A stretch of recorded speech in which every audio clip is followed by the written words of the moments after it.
Good morning and thank you for joining us. This is episode 13 of The Shine Show, and today my guest is Tom Tapping of Radio Edge. Thank you, Tom, for joining us. Pleasure. Yeah. So if you're brand new to The Shine Show, my name is Salome Schillack. I'm the creator of the Facebook Live Superstar, and you can learn more about that by going to shineandsucceed.com/community. And this is The Shine Show. This is the show where we interview other entrepreneurs who are shining, and they teach us how to shine as entrepreneurs, because that's what we all want to do, right?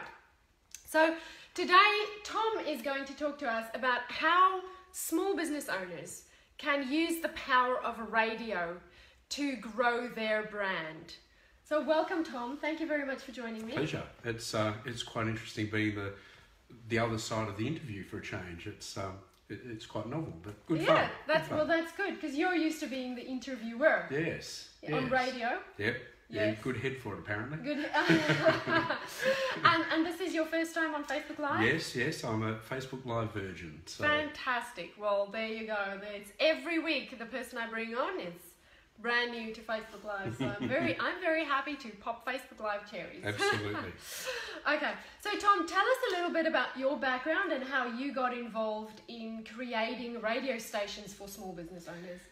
My background is really quite wide and varied. I'm actually an aircraft engineer by trade from the Air Force when I was a young bloke, but found out very quickly that wasn't really my calling. Yeah. And so left there and much to my parents' disgust, told them I was going to form a rock and roll band. Oh, I'm sure they loved that. Yeah, as a musical theatre dropout, I have seen the face on the parents' faces, and I know what that does to them. Yeah. So it was a great time in Perth in terms of the pub scene for bands, and we were lucky enough to have been fairly successful, and that opened some media doors for me. So I started working at the West in those days.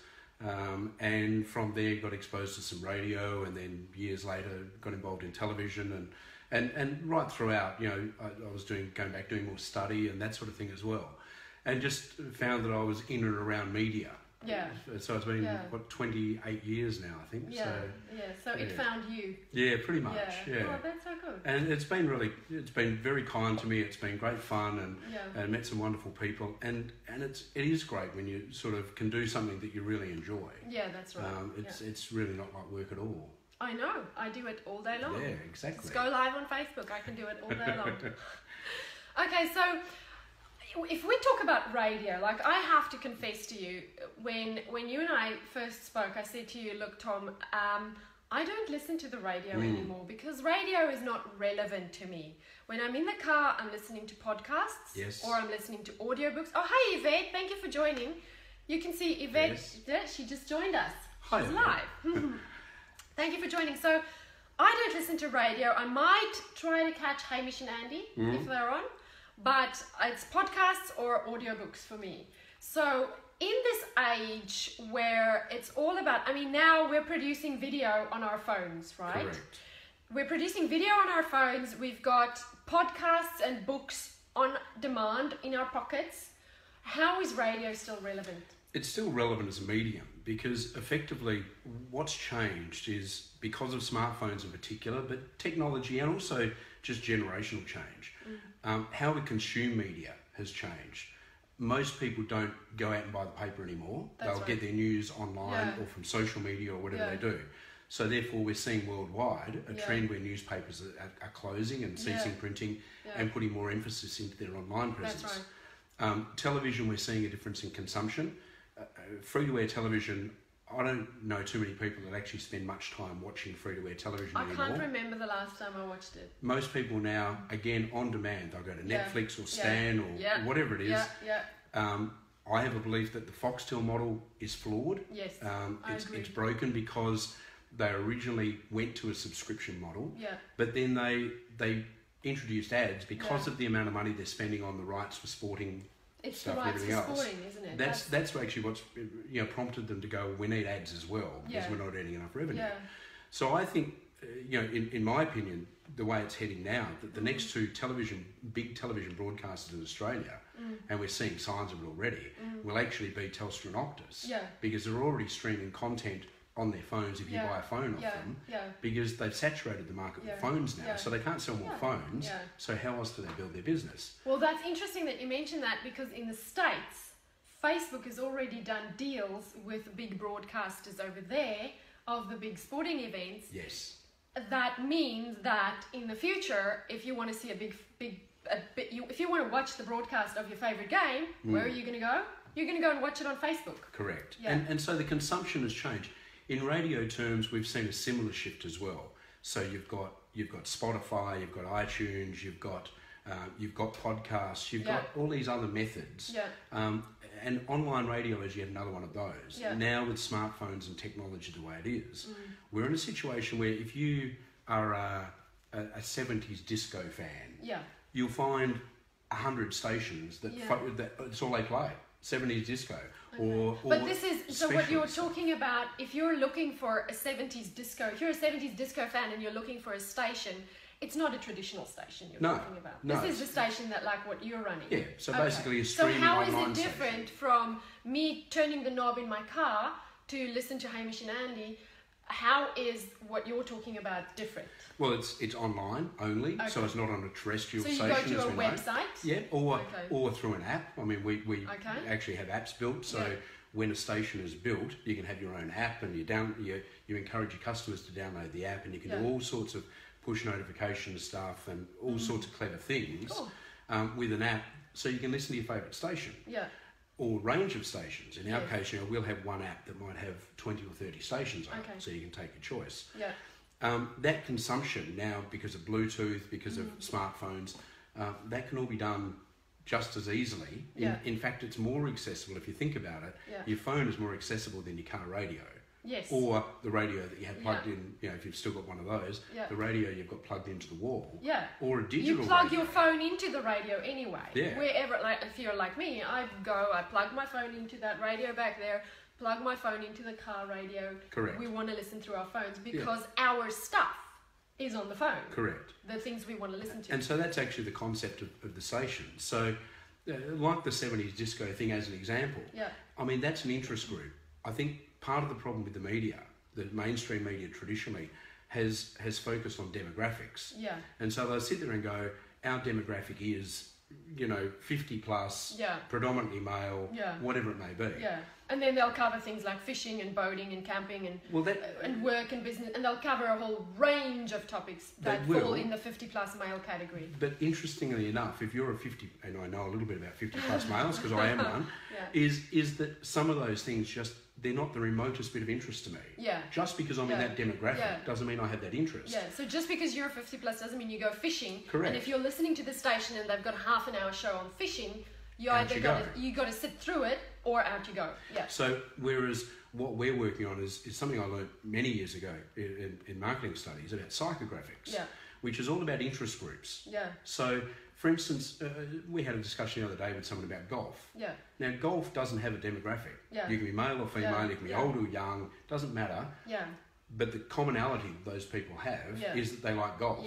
So therefore, if you have a golfing channel that's got golfing equipment and tips and interviews with famous golfers and things like that, there is no demographic. It's a psychographic that will listen to it. It's an interest group. That's where we see the media going to, that it'll be interest group focus. So whether it's 70s disco music or it's golf or it's small business, whatever, it's small business, that will be the focus. It'll be about interest groups. So that's where we see the evolution of this, that it will move away from demographics and move to psychographics. I love that, because that means that we can belong to different communities. Where we share similar interests, and that interest has nothing to do with gender or age. Not at all. So you can have an 18-year-old and an 85-year-old both be in a Facebook marketing group and listen to a Facebook marketing radio station where, when you tune in, you don't know exactly what the topic is they'll be discussing, but you're going to enjoy it and you're going to benefit from it. And that's the fundamental difference too between the streaming radio station and the podcast side of things, or the on-demand side as we call it, is the streaming stuff is about the interest group. So it's, in the case of most of our stations, it's 24/7 is how it operates. It might be a mixture of music and interviews. It may be just music and ads if it's a retail one. Whatever the programming format is that we deem to be the right one.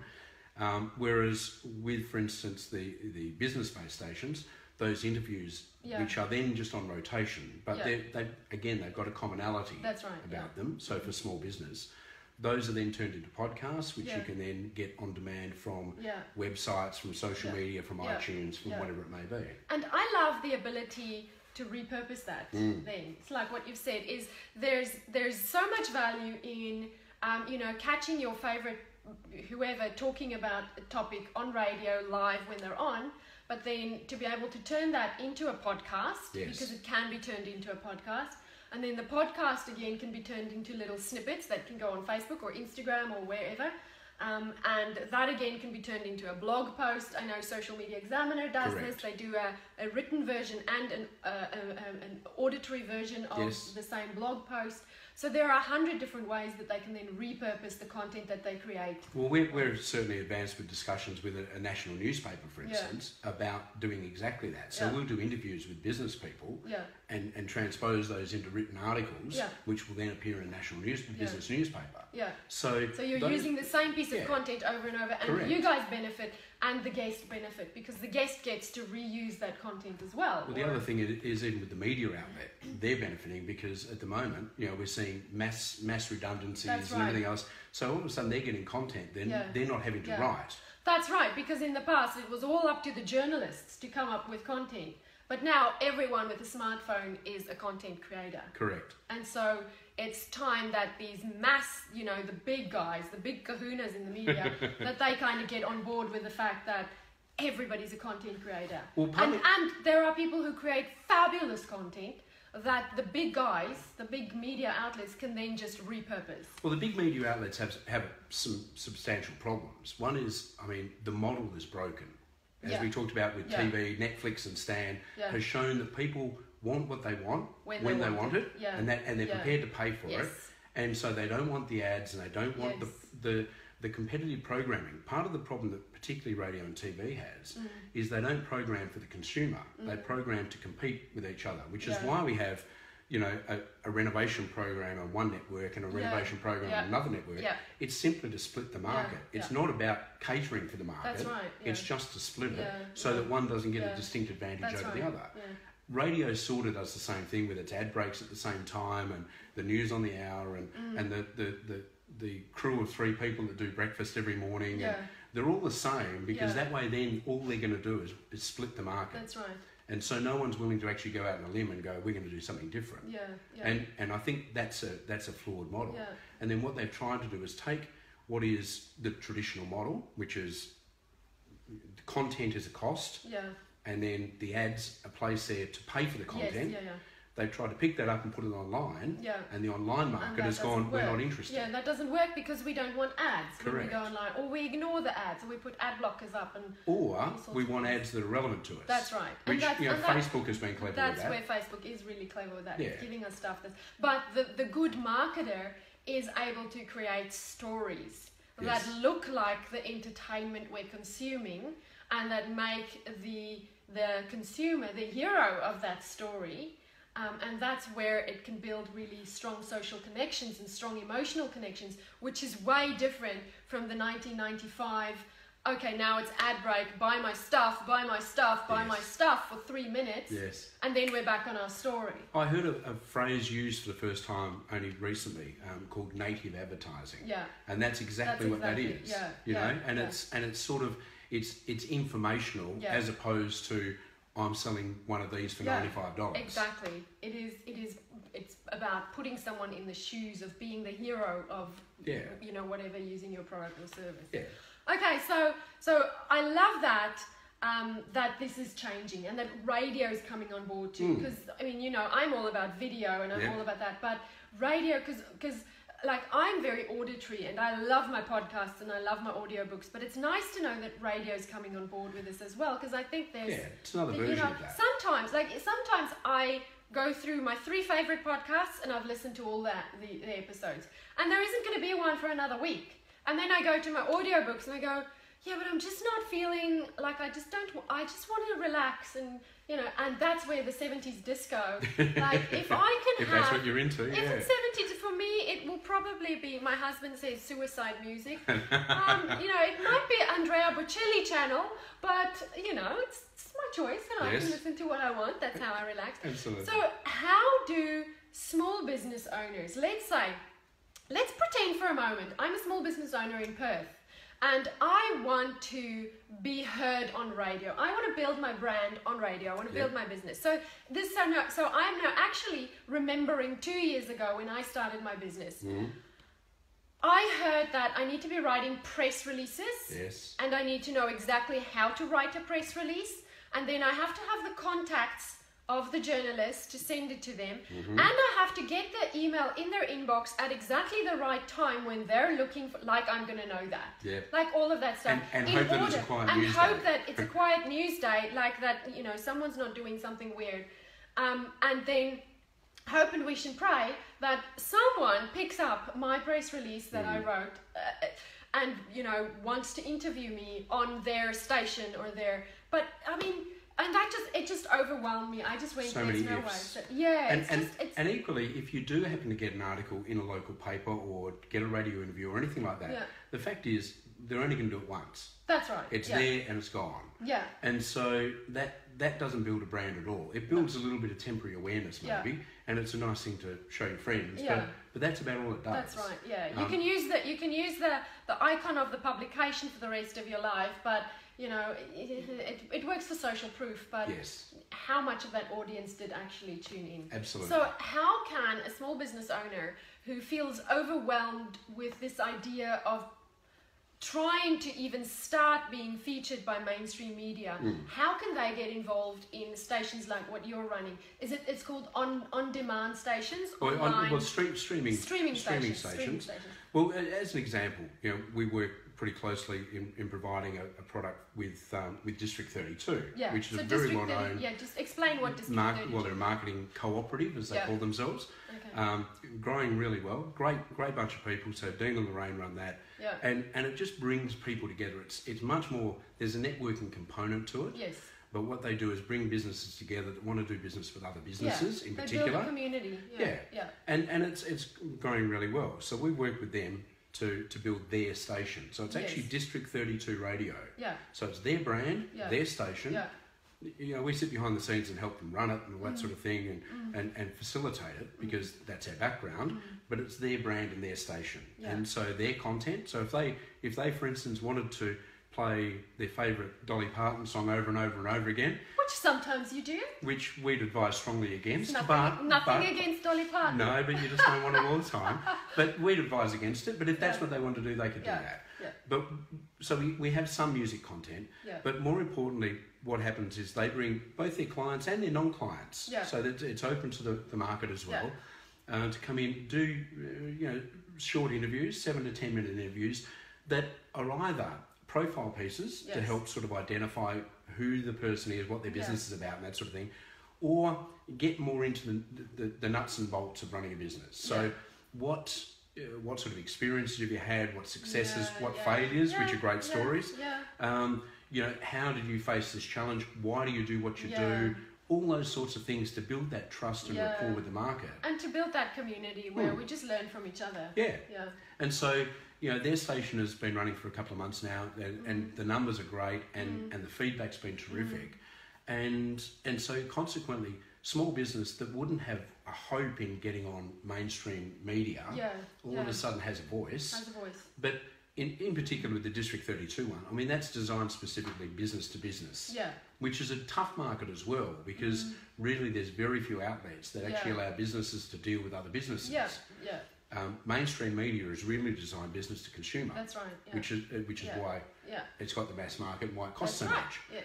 So, their one in particular is a business to business one, and it's going really well. And so, they've got their own brand, and it helps give them profile and credibility as well. And so this is small and medium-sized business owners tuning into the radio to listen to other small and medium-sized business owners either teaching, adding value in terms of what their area of expertise is, informing, or sharing their journey so that they can kind of create this shared experience around building a business. Exactly right.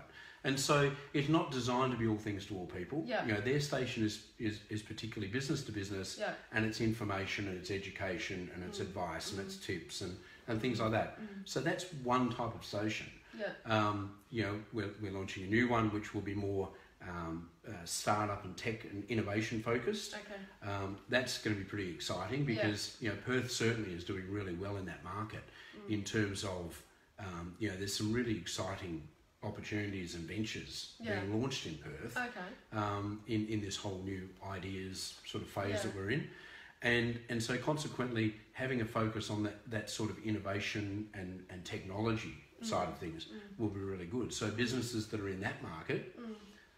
Again, it's about psychographics. Yeah. You won't get someone that doesn't like technology listening to that station. But so what? But you're also not geographically bound. No. So anyone across the whole entire earth can tune into that station at any time, and you can interview someone anywhere. Yeah. Well, one of the other products, if you like, for lack of a better word, is for us to be able to run an outside broadcast effectively at an expo. Yeah. So, for instance, we're in discussion with a boat show at the moment that we'll broadcast from at the event. So the 3 days of the event, we'll be there doing interviews with people that are exhibiting. Exhibiting, yeah. Except the beauty is, from a promotional point of view, we'll be able to do phone interviews with these people from anywhere in the world for 8 weeks prior and provide that content. So they can go, this is what we've got at our stand and come and see us and blah, blah. So it's great add-on promotion. And then there can be follow-up afterwards and everything else as well. But it's another avenue.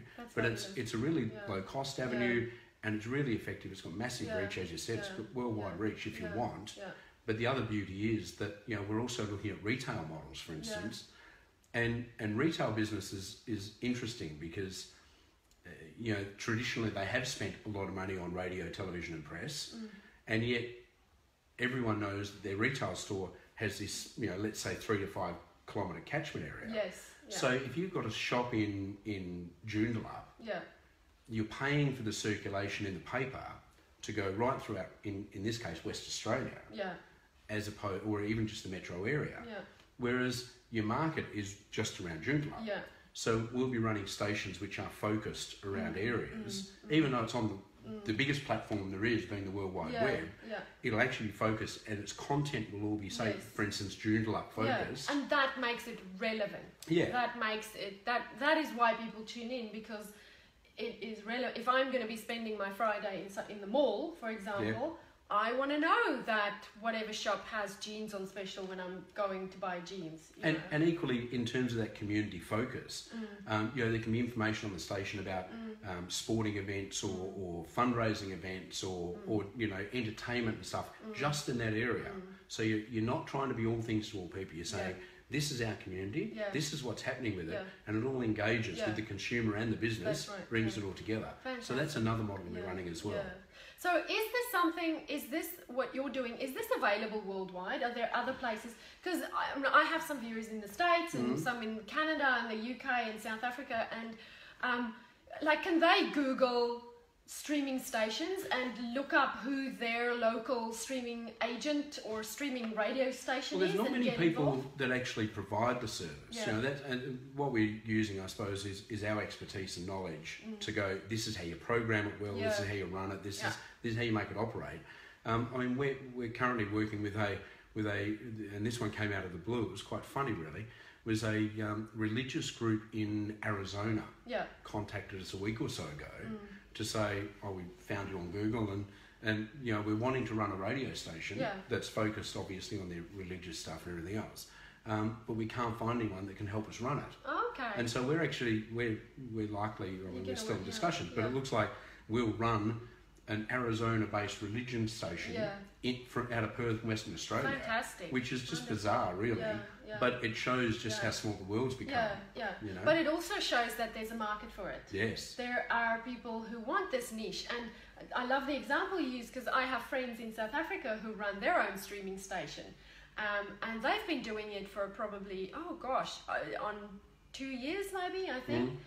So there is a market for it, and it is picking up and it's taking off. So if you're an entrepreneur, and you want to get involved in this radio stuff, just keep your ear to the ground. Because certainly in Perth it is available now through you, but it will be available in other places as well. Yeah, look, and I'm sure, you know, it'll roll out. And the beauty is it can be based anywhere. Yeah. It doesn't really matter. Yeah. But where we're seeing at the moment is up till now it has been a bit of a hobby for a lot of people that have an interest, because it's relatively low cost to get on air. So if someone is a 70s disco fan, going back to that, they can run their own 70s disco station to their heart's content from their bedroom, basically. Yeah. Now, those stations don't have a lot of commercial application. That's right. What we're trying to bring to the table is, for instance, what we're doing with sports that can't get mainstream media coverage, is give them their own voice. Yeah. So that we can not necessarily just broadcast games, we can also profile players, we can raise the profile, we can raise the awareness of sponsors of that sport, you know, competitions and games coming up, and all sorts of information. So again, about the psychographic stuff, if someone is, say, for instance, into hockey, and we're running a hockey station, we know that only people that are into hockey are going to listen to the station. And so therefore, you can make the content really tailored. That's right. Which is great. Yeah. I love that it's niching down so much. So if I'm a business owner and I want to be featured on a station, or I want to have an interview done, or I want to provide valuable content to the listeners of the station, where do I go? Well, certainly the District 32 station is up and running. That's on their website. That's where that operates from. Okay, so we'll link in the comments to the District 32 station, so that small business owners in Perth can go and listen to that. Yeah, have a listen to that. Or can contact me at tom@radioedge.co. Okay, so .co, yes. Yeah, why not .radio? Well, it's, I know, I have to buy .tv and .live and .livestream and I don't know. I know, there's so many You need tags. a .radio. We probably do at some point, but at the moment, as the business that overarches the whole thing, we've just gone radioedge.co, which is our website. Yeah. And that gives you, there's an introductory video, and there's information about what we do and why we do it and how we do it and how to contact us. Fantastic. Wonderful. Thank you very much for coming today My and pleasure. sharing that with us. It's been good I'm fun. really glad to hear that radio is catching up to the rest of the world. Yes. Because radio is awesome. I love radio. Yeah, look, it is relevant, and we've all grown up with it, and radio has a place. Yeah. And particularly with the music content, but also, you know, the actual audio The community. content. I love the radio creates community. That is definitely true. So what I'm going to do is I'm going to just pop over and see what live comments we've had. So Yvette said, hello. Fiona said, hi. No electricity here, but I made it. Thank you so much, Fiona. Well done. We're very glad you joined us with no electricity. You gotta love a bit of Dolly, says Fiona. We all love a bit. Like, even if you deny it, like, Dolly just makes you feel good. Yeah. That's true. All right, it doesn't look like there are any other live comments, so if you guys have any questions for Tom, please pop them in the comments. They usually take about 30 seconds to come through. So while we do that, and while you pop your questions in, I'm going to tell you what's coming up next week. Next week, I'm very excited to say I've got the beautiful Maya Cleggett joining me, and she's going to be talking about how you can master the law of attraction to create your ultimate success. And that is going to be a very interesting show. Certainly for me, law of attraction is all very new to me. I'm just learning about it now and opening my mind to the possibilities. Literally, excuse the pun, opening my mind.